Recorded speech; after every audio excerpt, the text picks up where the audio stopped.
What's palagagging, gamers? I'm here to discuss Rainbow Downpour.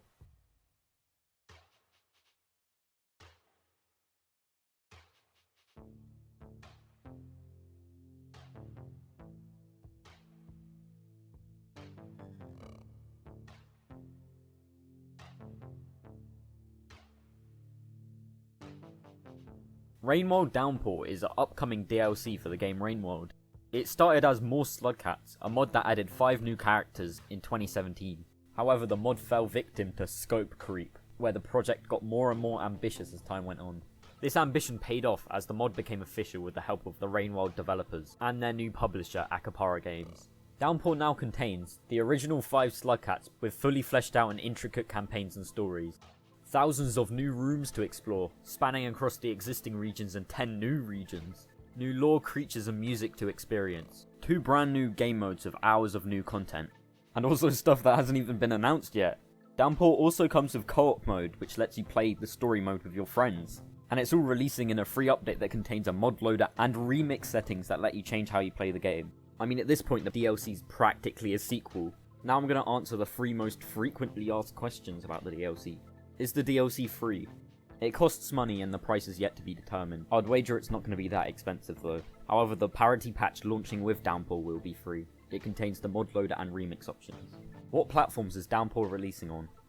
It is releasing on PS4, PC and Nintendo Switch, so everyone can enjoy the DLC and the parity patch that comes with it. When is Downpour releasing? A release date as of right now hasn't been confirmed, however expect to see it very soon. One last thing, I am only going to go over official announcements and footage. This is to avoid spoilers and outdated information.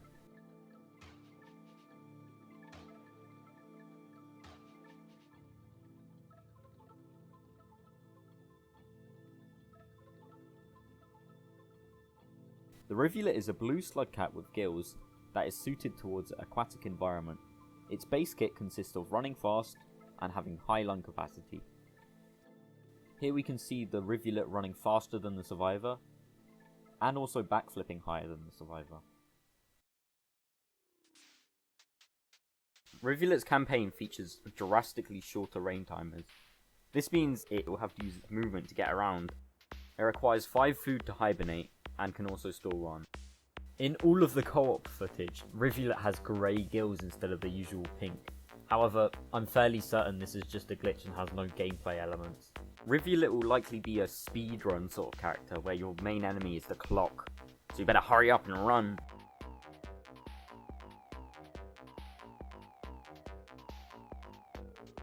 The Saint is a green and fluffy slugcat. It has a long tongue that can stick to surfaces.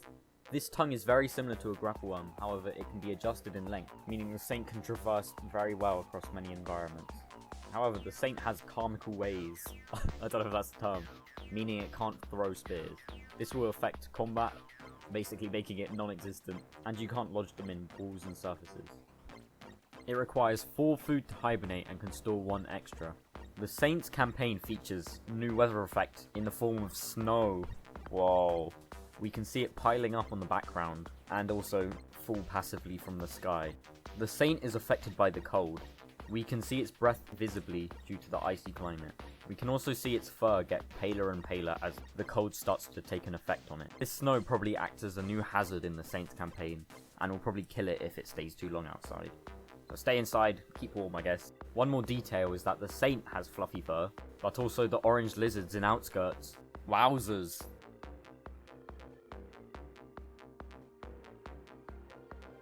The gourmand is a golden slugcat with a big body. It can combine 2 food sources to make a more nourishing meal. It can also use its big body as a form of kinetic damage by jumping on things.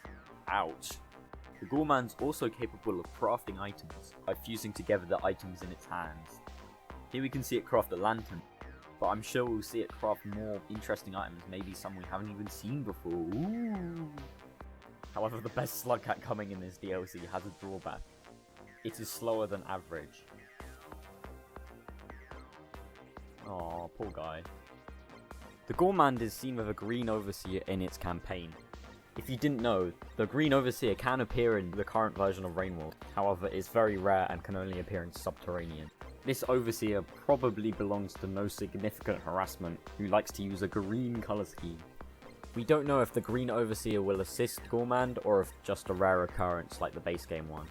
The Gourmand requires 7 food to hibernate and can store an extra 4. You might have noticed, but Gourmand has an added UI layer above the food bar. Future Balagaga might decide to make a separate video covering this as of how complex and weird it is.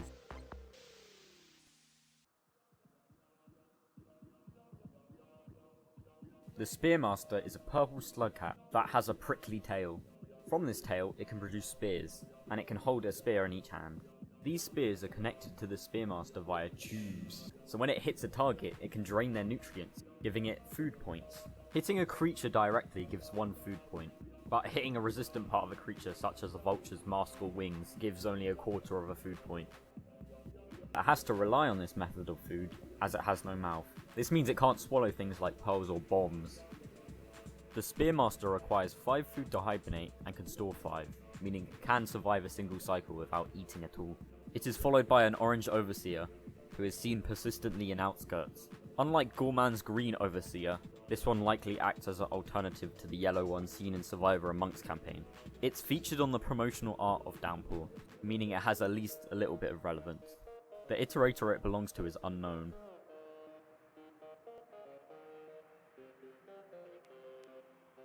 The Artificer is a crimson slugcat with scarring around its left eye. It can create a small explosive shockwave around itself which serves 2 purposes. Its first purpose is mobility. The shockwave can be used as an extra jump, which helps the Artificer get around. The second use is like a parry, in which it can deflect projectiles. When a successful parry is initiated, the Artificer gets a cool particle effect. Wow. The Artificer can also create explosive weapons, specifically grenades and explosive spears. It can do this by wrapping the spear in explosiveness. I don't really know, the animations are pretty small. And it can also swallow rocks and turn them into bombs. Creating these weapons costs food from the food meter, so you either go hungry or you get sick weaponry. The Artificer is immune to the damage of explosions, however it will still feel the effects of the stun and knockback. The Artificer's campaign features a very low reputation with the scavengers. This means they'll kill the Artificer on sight. Or try to.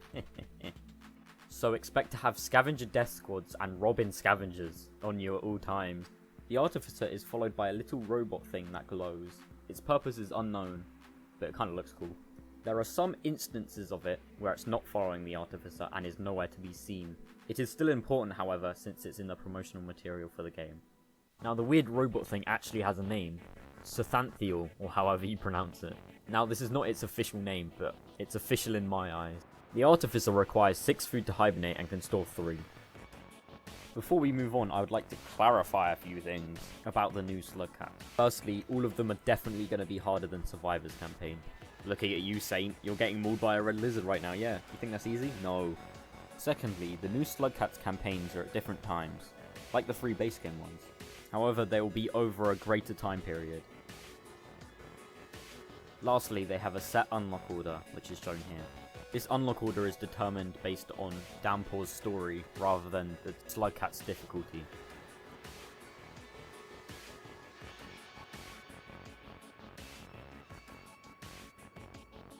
There will be lots of new creatures coming to Downpour. However, we've only seen a few of them so far.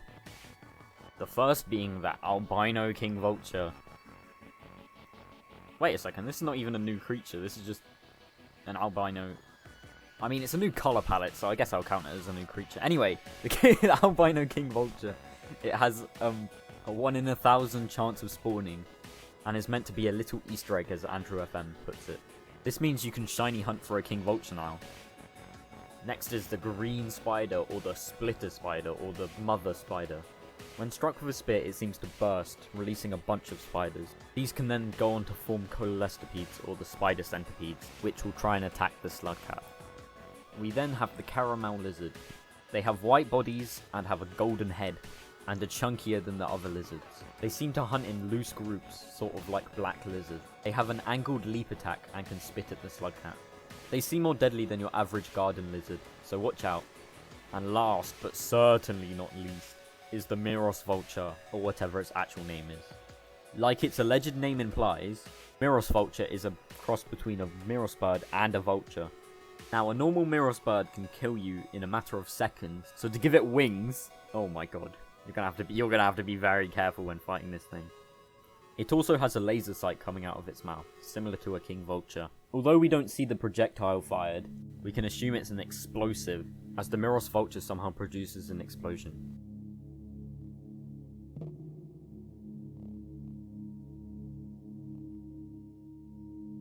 Downpour contains 10 new regions in the game, however it also expands on the existing regions. Here's all the changes I could find.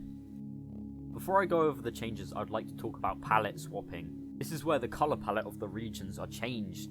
For example, in Artificer's campaign, the garbage waste's plants are blue instead of red. Woo! Exciting! So this means each of the new campaigns will have graphical changes and physical changes. Anyways, back to the changes. I'm going to go in region order, starting with Outskirts. Although Outskirts is shown a lot during the trailers, only a couple of additions are actually shown. In the Blocks arena, they added buildings to the background. Technically it's not actually in Outskirts, this is a challenge mode change, but I mean it shares a parallel to the Outskirts room. Now although this change seems absolutely trivial, it's important because now in the level editor there's a 4th layer possible, as the buildings are very far back and past the 3rd layer. So expect even more detailed rooms when Downpour drops. An addition to the Outskirts is a scavenger toll.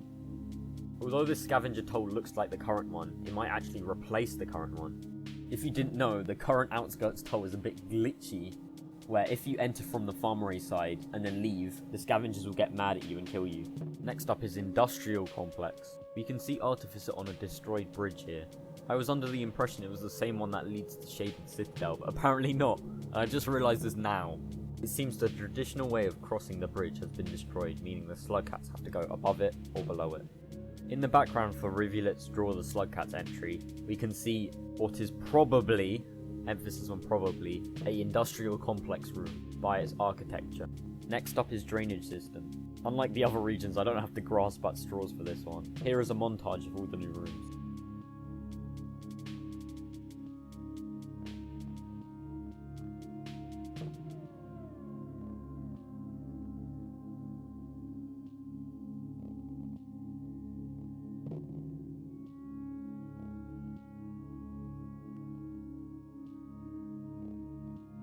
Although this is not a new room, lily-like plants have been added to the surface of the water. The rivulet doesn't seem to be able to interact with them. This image shows Saint in the overgrown drainage system room. This is a good example of what the timeline differences between the base game and Downpour will look like. We know next to nothing about what Chimney Canopy looks like in Downpour. However, Artificer's Miros Vulture fight might have happened there. In Garbage Wastes, we can see a new room. This probably connects to or nearby the Scavenger Stronghold. We can tell that this is the case because they share the same architecture and scavenger markings. Sky Islands has a new room which Spearmaster is standing in. It is standing next to a new dandelion item, which the slugcats can be seen playing with here. There also seems to be new unlockables up in the corner. The exterior, in Gorman's campaign, has less green sparks flying around, and steam coming out some of the walls. This image shows Spearmaster in an electrical room. Could write this off as a 5 Pebbles recursive transform arrays room, but I'm not sure it is.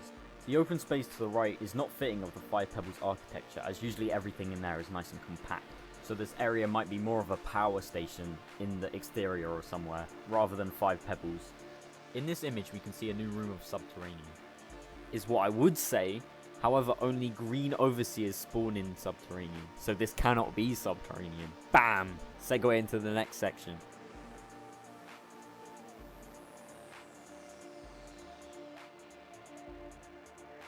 I'm not going to class these as new regions per se, as they might just be new sub-regions or actually just new rooms by themselves. However, they're unique enough to be classed as new areas. First up is the arena this Artificer is in. Now although technically this isn't actually a new area in the story mode, it needs to be unlocked by getting an arena unlocked in the new region, and will likely share characteristics of how the region is. We can see the third Karma symbol in the middle of the room. Scavengers like to use this symbol. We can see scavenger markings on the sides of the walls as well. This suggests this new area has a high concentration of scavs similar to Garbage Wastes. We can also see slime mold growing on the side, which implies it's a dark region. There is also light lightning in the background. This likely means it's in the vicinity of 5 pebbles. In this picture we can see Rivulet in this heavily industrial area. Although there's not much to say about this area, Rivulet seems to be standing next to what seems to be a pile of ash. I have no idea what this could be. Next up is a toxic region. It seems to have large pools of acid that will probably harm a slugcat if it falls in. We see some arena footage here, and Hunter chilling in the same arena. Here we see Gourmand in some sort of wastewater area. The last and most interesting new area we see is here. In the first picture of it, we can see Gourmand in a field of vines and worm grass. You can also see scavenger lanterns, which means the scavengers might have presence in this new region. There is a big bridge behind this area, which reminds me of the bridges in Shaded Citadel. The second image actually looks a bit different from the first. However, I'm going to link the two because you can see the same sort of golden shiny vines in both images. This area is also in the cloud layer, as you can see in the background.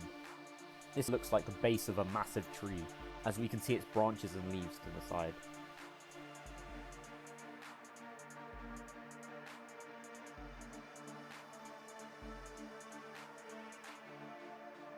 Challenge mode is a new game mode coming to Rainworld. It adds 70 new challenges to test your gaming skills. Some could be arena mode presets, others could be time trials or platforming challenges. Here's what the challenge mode UI looks like. Challenge mode can be found probably next to arena and sandbox mode. You can see all 70 challenges here, as well as each challenge being color coded to which slugcat you play as. When you've selected a challenge, you can see the name of the challenge, what arena it's going to be in, the slugcat you're playing, if it has a time limit, and how long that time limit is, the win condition, the creature spawns, and the items around the arena. Now, how do you go about unlocking these challenges? Well, here's a little handy image that tells us how. Uncan Survivors challenges are obtained by purchasing Downpour, and Hunters is unlocked by beating Monk or Survivor. Most of the other challenges are unlocked by completing the campaign of whoever the challenges are associated with. However, the last 14 challenges are unlocked by beating 5 other challenges. However, this only unlocks 1. So to get to challenge 70, you have to beat every other challenge. Good luck! These final challenges are probably going to be very difficult, so buckle up. Anyway, let's move on to the challenges we know about. The first ever challenge is a challenge called Outskirts, where you have to kill a green lizard and a pink lizard with no time limit and a bunch of spears. This challenge is called Limited Ammunition, where Hunter needs to kill a vulture with 2 spears. This one is called Plummet, where the Gourmand has to kill 3 caramel lizards with its body weight. This challenge is called Surrounded, where the Artificer has to kill a bunch of scavengers. In this one, the Artificer has to parry 4 projectiles as the win condition. This challenge looks pretty dumb, but it involves Squicaders, Spearmaster, and Popcorn Fruit. This challenge involves Spearmaster fighting 2 Miros vultures. This one is called Moving Target, where Saint has to eat an amount of blue fruits and survive 60 seconds, while being chased by king vultures. This challenge is interesting, as it shows Monk with a grapple worm. Although this room looks like Underhang, it's not actually featured in the current Underhang, so it might stay exclusive to challenge mode or be added to Underhang in Downpour. This is also interesting as it shows that challenges don't need to be confined to the limits of an arena. From this trail cam footage we can see that there's an orange lizard guarding the exit. It seems you need 1 point to also leave the arena. Here we see Spearmaster in a moonlit farmer raise arena. It throws its 2 spears into a creature, but I don't see what it is. In this challenge you have to fight different coloured lizards. The rainbow palette the arena has is fitting for the challenge. This clip shows Rivulet running away from a bunch of wolf spiders into a shelter. Since Rivulet is not fighting, it might be an item retrieval challenge or a time trial. Our final challenge we know about is called Rescue, where you have to befriend a blue lizard. This challenge also has its own unique arena.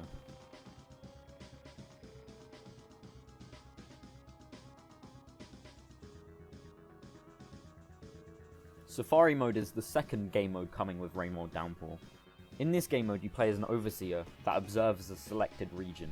Since you're just an overseer, there will be no threats and you could observe the world in peace. However, you can intervene with the ecosystem, with the ability to possess and control other creatures. Here is the selection screen for Safari mode. You can pick the region you want to play in, as well as which slugcat campaign you want to play in. Although the footage I'm about to show isn't officially released, I think it's worth showing. I deemed it not that spoilery.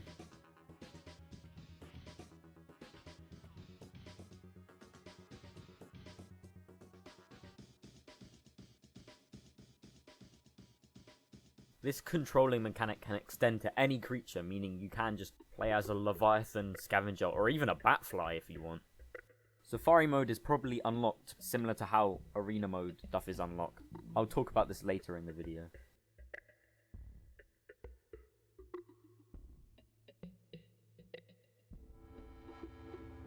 Alongside more slugcats, Jolly Co-op is also being integrated into the Downpour DLC. I've seen a lot of confusion about how co-op mode functions, but it works just like arena mode does in the base game, meaning each player is a controller connected to the console or PC that the game is running on, aka local multiplayer or couch multiplayer, with external services like Parsec or Steam Remote Play or SharePlay on PS4. You can play online with your friends, however this is not supported by the co-op. You can only start a co-op session in a Hunter, Survivor or Monk save file. This means you can't play co-op in the new 5 Slugcats campaigns. This also means that player 1 can only be Hunter, Survivor or Monk. However, good news is, players 2 to 4 can play as any Slugcat, including the Downpour ones. Also, the Downpour worlds are still accessible via Survivor, Hunter or Monk, so you can all enjoy getting chewed on by a Miros Vulture. All of the Slugcats share the food bar. This means when one of them eats, they all eat. Communism? This food bar is dependent on which Slugcat was selected. So Hunter will have a big food bar and Monk will have a small one. You can give your sluggy friend piggyback rides.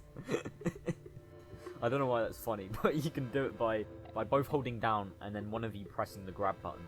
The Slugcat giving the piggyback ride keeps all of its abilities, meaning the Artificer could explosive jump and the Saint can use its tongue. Wordless communication is also being added, meaning the Slugcat you're controlling can point to threats, food, or other Slugcats. Since the camera can only follow one Slugcat at a time, the map button can be pressed in order to change which Slugcat the camera will follow. Here is the UI for the co-op. It can be opened by pressing the button in the top right corner. In the middle you can see which Slugcats are selected. The slider above the Slugcat portraits can be moved to change the player count, which is also displayed in the top right.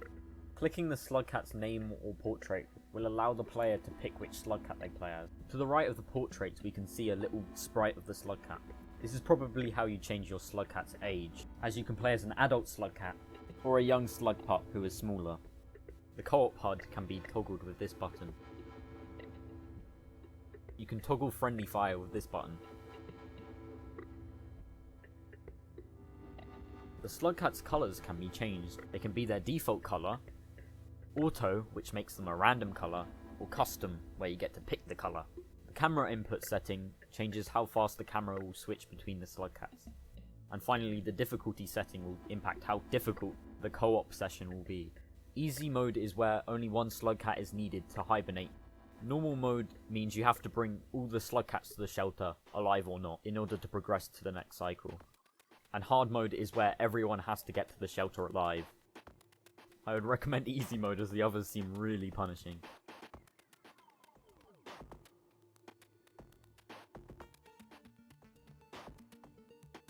The Steam Workshop and mod loader are being added to Rainworld. Unlike more Slugcats or Jolly Co-op, this isn't included in Downpour, which means this feature costs no money. Mod creators will be able to upload their mods to the Steam Workshop for Rainworld. Steam players, no console, sorry, will be able to go to the workshop and press subscribe on a mod they want. This mod will then appear in their loader in-game, where they can enable it and disable it. Jolly Co-op and more Slugcats can also be disabled in this loader. We also see some redacted mods or features in the loader. Since they're redacted, I can't really tell you what they are, but both redacteds are post-fixed, with possible hints as to what they are. When the More Slugcats feature is enabled, returning to the menu shows a new collection tab. This might imply that More Slugcats has some more collectibles that will be displayed on this screen once you've unlocked them.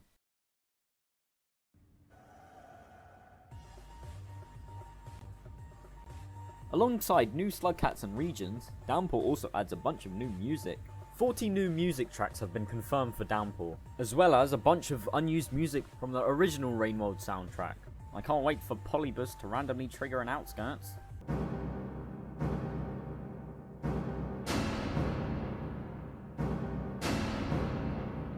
The names of the new tracks have been released. You could probably spend all day speculating of what the tracks are, what they mean, and where they play, but I would be here all day if I did that. It's worth mentioning the cold motif in like half these tracks. They did make a sequel to White Lizard called Orange Lizard. Hopefully in like a decade's time, each lizard will have its own song. There is also a new Else theme, Else 8. These are mostly used for echoes, so a new Else theme might imply there is more echoes coming in Downpour. Have a listen to it now.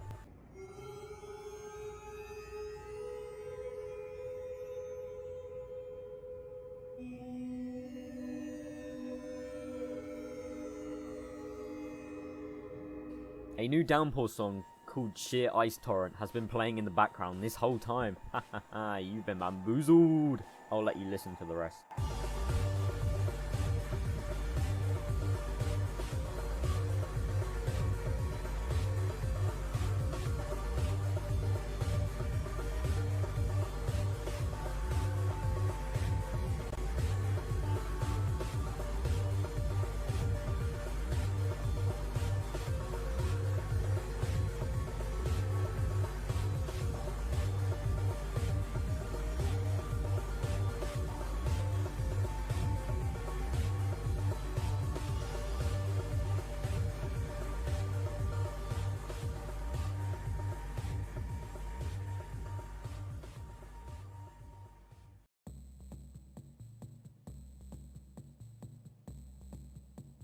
Downpour also adds a bunch of quality of life changes. Firstly, many more fixes, which patches a bunch of annoying issues like injured creatures not respawning, or the Batfly arena glitch.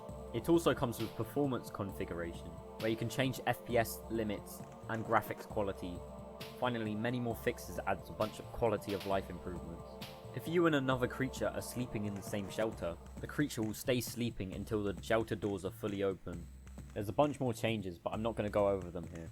Because now we're talking about the remix settings.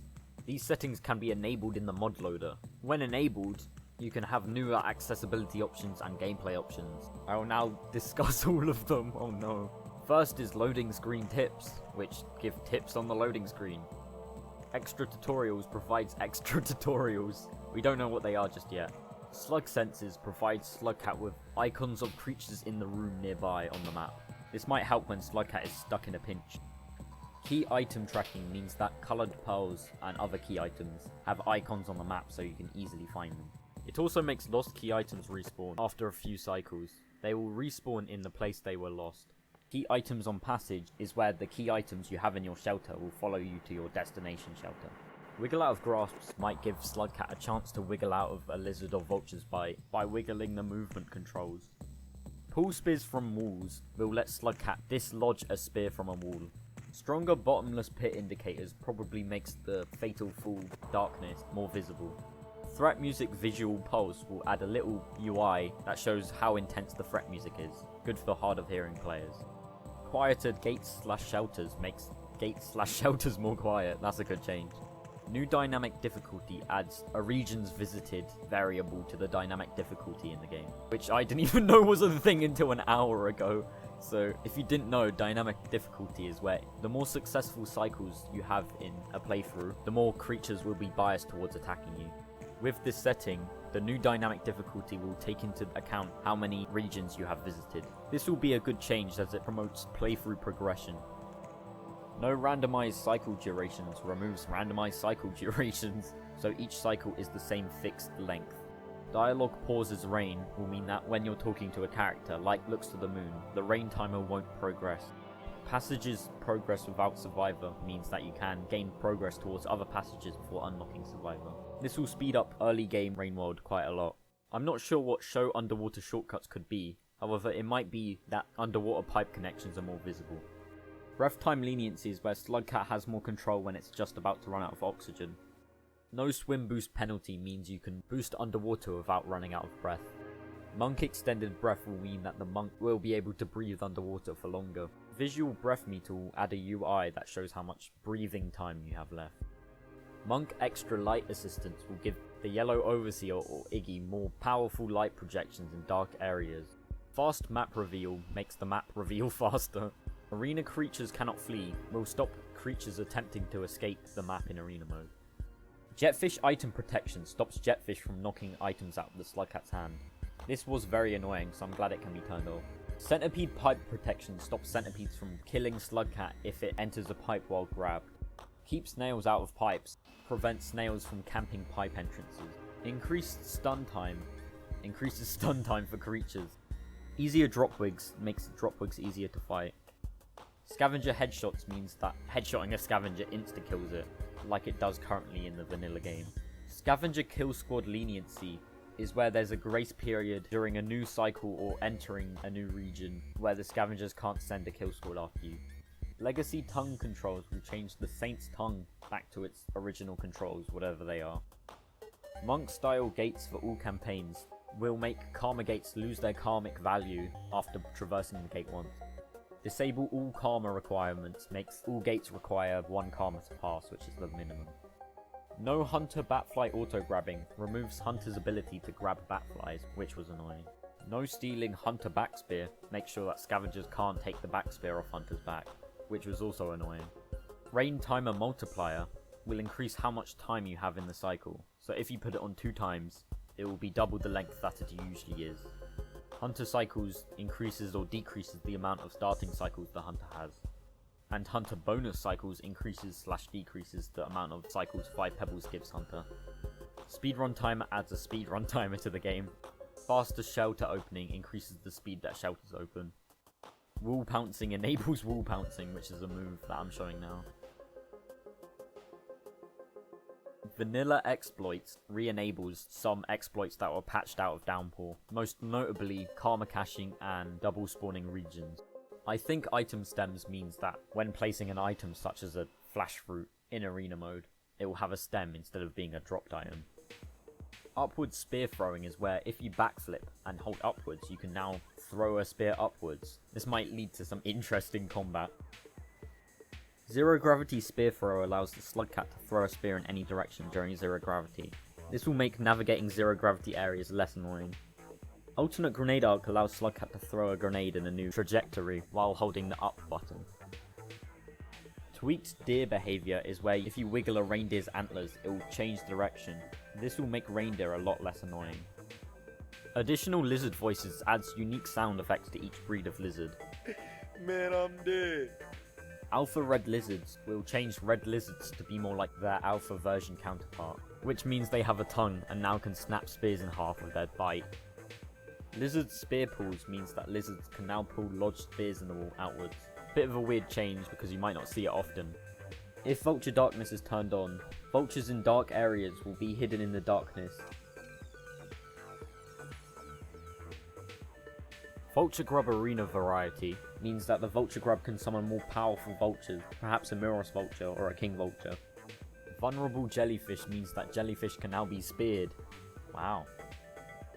Hide Rain Timer in safe areas means that the Rain Timer won't be visible in areas like 5 Pebbles where the rain has no threat. Splashes alert creatures means that when Slugcat splashes in water, it will create sound which will alert other creatures. Rain Timer TikTok makes the rain timer make a TikTok sound when the UI is open. Yep, that was 6 minutes of me listing the changes, I hope you're happy. What's great is that these quality of life additions will not be included in the Downpour DLC, meaning they're free for everyone. Woohoo! There are some more quality of life changes which I'll list now, but I'm not sure if they're part of Downpour or the parity patch. Firstly, the Hibernate screen now has indications of what the buttons do. This will make passages less confusing, and maybe have explanations for new mechanics coming.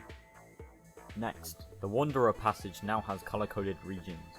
Although this is a minor change, the colour coding helps the next quality of life improvement, which is the unlock tracker.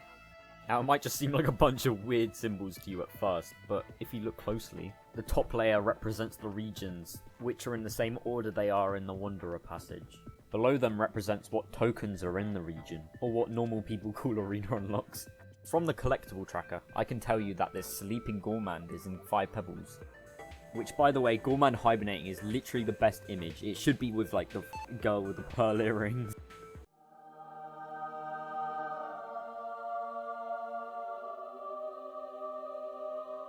Now the golden tokens represent level unlocks, and the blue ones represent arena item/creature unlocks. Gorman seems to have the same arena unlocks as Survivor, judging by this cool graph I made. Moving on to the red tokens. At first I thought they were hunter unlocks, but they're not. This is because in regions such as Farm Raise or Subterranean, there are 2 hunter unlocks instead of 1, and in regions like Outskirts, there are 0 hunter unlocks. Also, the game never actually displays hunter unlocks as red. So what could it be then? Oh no! We know that the Safari Mode regions have to be unlocked individually, and there is 1 red token in each region. So getting the red unlock will unlock that region for Safari Mode. Now, what about the green token? Why is it in a 13th region? Isn't there 12 regions? Well, the mystery region is part of the Wanderer achievement, which means it might be an important region. Not sure what the green token could be, but since it is in an important region, allegedly, it might be important itself. Blam. It seems in Rivulet's drainage system, it has 1 less unlock. Not sure why. And it seems Survivor doesn't have access to the red tokens. These versions of the unlock tracker don't show the new regions, or at least only 1 of them, so I'm not sure how the new regions will be displayed. It's likely they cut them out of the teaser in order to mitigate spoilers. Like shelter connections, gate connections now have a unique icon. This will help when you're lost and trying to find an exit to a region. It seems the end of the cycle now has a kill feed, like hunter mode. I'm not sure if it's exclusive to the new slugcats or just Gormand. On the challenge mode screen, the vulture's menu icon is now a brown tint instead of the usual white. This sounds like an absolutely insane change, actually unhinged change, but my theory is that the vulture mask will now be a standalone item, as currently in arena mode you have to demask a vulture in order to actually obtain one.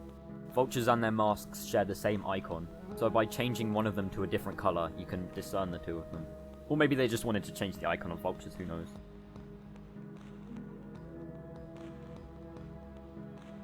When Artificer crafts its explosive spear, the spear it uses has a weird texture.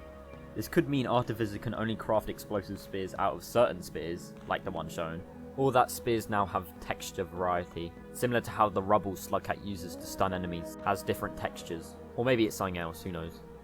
In Rivulet's and Spearmaster's campaign, non-lethal rain is shown. You can finally sit back and enjoy the rain. Still watch out for vultures though.